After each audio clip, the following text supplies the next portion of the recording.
Aujourd'hui, c'est Frédéric, le professeur de sport, qui réveille doucement les candidats de la Maison du Bluff. Bonjour, bonjour. Bonjour Cathy. Ça va? Tu es avec nous? Tu restes avec nous? Bon. C'est bon? Tous vont donc gentiment se réveiller, sauf Betty, qui s'est levée d'humeur taquine.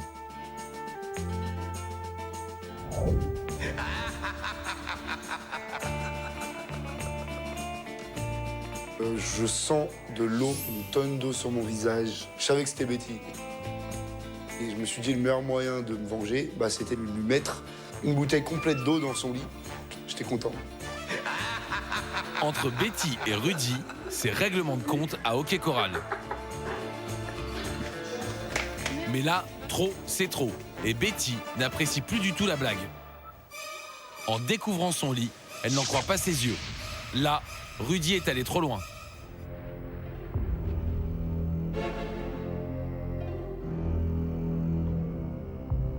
Rudy, attention, ma vengeance sera terrible. On a bien rigolé. Maintenant, les choses sérieuses vont pouvoir commencer.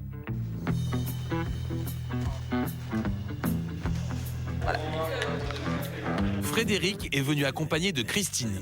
Et ça va chauffer pour les candidats. Alors, dans le cours d'aujourd'hui, il y aura deux groupes. Un qui sera dirigé par Christine. Alors Christine elle s'occupera des garçons et moi je m'occuperai des filles.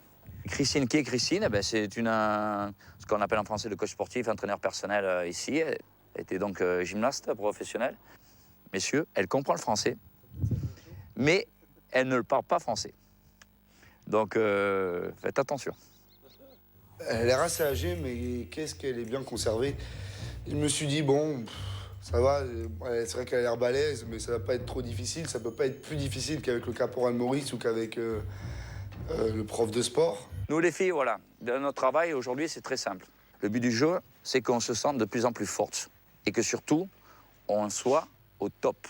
Christine, utiliza todo lo que tú quieres, ok? You do what you want there with them.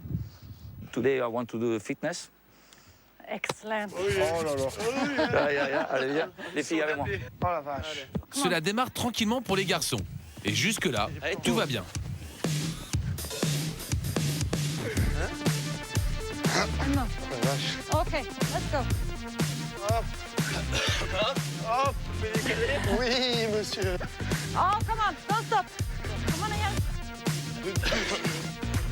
Touch ground. Don't stop, okay? Just continue moving. A little bit faster. Running back. Vous respirez Slow. et on tient encore une fois de plus. Ok. Ça, vous le faites dans votre salle de bain le matin, dans l'hôtel. Vous travaillez la partie intérieure des abdominaux, d'accord? On descend, on ouvre. Parfait. On inspire bien, on souffle bien. On étire toute la partie en arrière. Vous poussez le devant de la hanche, vous le poussez en arrière. Vous sortez les fesses un peu à gauche, à droite et à gauche. C'était surtout des exercices de relaxation, de respiration pour apprendre à être plus détendu à une table. Sentir travailler nos muscles, nous adapter en fonction des exercices. Donc c'était sympa, ouais. Here we go. 1, 2, 3. Venga, 2 more. Let's go.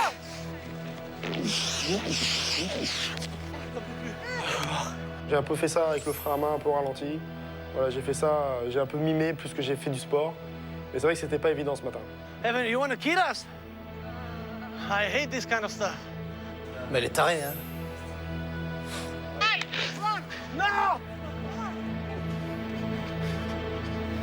On tombait tous comme en ruine, vraiment. Ouais, il faut toujours se méfier des apparences. C'est pas parce que c'est une nana qu'elle est pas forte ou qu'elle n'a pas une super endurance. Elle n'était pas là pour rien, quoi. Donc, méfiez-vous des apparences. Même Greg reconnaît le talent de cette grande sportive. C'est tout chaud là, Greg. C'est bien, c'est parfait. Entre luxe et volupté, la matinée se poursuit à Marbella, où la température est idéale en cette saison.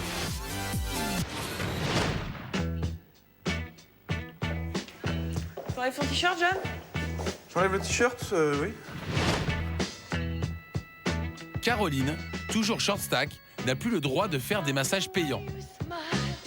Elle a dû dealer des cours de poker contre une prestation gratuite. Maintenant que je peux plus faire de massage contre des jetons et qu'ils en veulent et qu'ils en ont besoin, je vais échanger les massages contre des cours. Voilà. Massage contre leçon de poker. Voilà un bon deal. Bah, t'es où, Caro? Bah, je t'attends.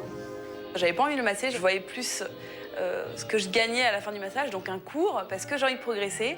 J'étais content parce que ça faisait 2 jours que je pouvais plus avoir de massage vu qu'on pouvait plus les acheter. Et après, ça me fait plaisir aussi d'essayer de lui donner quelques conseils sur son jeu. Et je gagne nothing, rien du tout. Pas de jetons, pas de mission, rien. Bon, à poil. Quand on est short stack, tous les moyens sont bons pour progresser au poker. T'as les boutons dans le dos là. Ouais, je sais. Bah t'en avais pas au début. Mais je sais pas. Fais gaffe au jacuzzi, hein, je crois que c'est ça. Là, là, là. Ok, là, qu'est-ce que je peux faire? Tu peux rien faire. Faut qu'une meuf te les perce et je te le ferai pas. C'est dégueulasse. En plus, bon, massage, voilà. Il avait des petits boutons dans le dos à cause du jacuzzi qui est pas très propre. Donc ouais, je l'ai vraiment bâclé, quoi. Tiens, bah, si tu veux, voilà, hop, ça fait 5 minutes. On fera une autre fois. On va dealer un autre truc après, mais il faut faire un cours vite fait là sur le lit et puis. Jusqu'à maintenant, elle faisait des massages assez longs et bien appuyés, etc. Là, on sentait que c'était un peu fait quand même à la va-vite. Mais c'est vrai qu'elle a soif d'apprendre aussi. Alors, le sizing. Déjà, on va parler du sizing pré-flop. Tu dois adapter ton sizing au nombre d'adversaires qui ont limpé. Oui, tu rajoutes à chaque fois une blinde Voilà. dans ton truc. Pour moi, c'est bien aussi dans le sens où je me force à être clair dans ma tête, à présenter les idées d'une façon carrée et pédagogue. Le sizing post-flop, il se calcule par rapport à quoi? Par rapport au pot. Par rapport au pot, exactement. Je pense que c'est bien de voir quelques points bien précis, donc je pense que ça a été utile. Je te laisse la petite feuille. Merci. Comme ça, tu pourras travailler ça. Et la prochaine fois, je te ferai un QCM. Comme ça, on verra si t'as compris. Je sens que tu vas kiffer le faire.